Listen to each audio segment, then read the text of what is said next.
Tsunoda, does he? I know, does he make your spidey senses tickle? Do you think this kid has got it? He has not made any eye contact with me at any point, and I've literally got to the point where I'm doing star jumps in front of him as he walks down the paddock. It's like we don't exist. I know you've been hanging out with him, and I know you gave him booster cushions so he could look you in the eye. But it's a bit overwhelming for him. You know, Yeah, it's bigger than he was expecting. I actually interviewed him a couple of days back, and he is unlike any driver I've ever met. I asked him what he's enjoying about F1 the most, and he said the catering, which blew my mind. That's brilliant. It's such an unfiltered joy. Check this one out, DC. He said in his day-to-day life, he wasn't really into cars. If someone was to ask him how much horsepower an F1 car has, he'd reply, "What's horsepower?" DC's not looking impressed. For anybody who's listening in, come on, that's great. That's a lot of fun right there. Well, yeah, if you're doing stand-up. He's a Grand Prix driver. I knew he was going to hate this. I just knew it. Well, look, it's a serious business. I take it seriously. And the reason I no longer race is because I can't take life seriously, which is why I talk so much bollocks. But when I was racing, it was the single most important thing to me.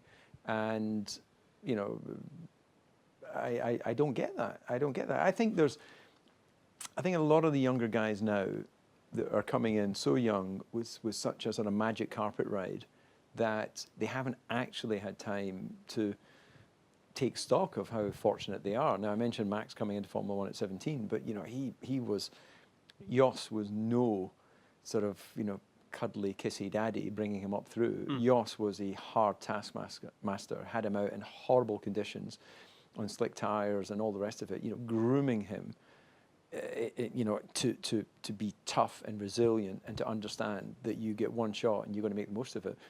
I just worry that some of the younger drivers arrive on a magic carpet of you're wonderful, we'll make everything proper and special and cuddly for you, and they come with physios and they come with their own private jets and that sort of thing.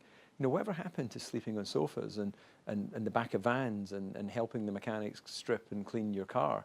You know, that's what a lot of young people ask, well, you know, what should I be doing? I said, live with your team for a few months. Really, you know, to become part of your team. It's not turning up and going, hey guys, how are you? Hey, thank you so much.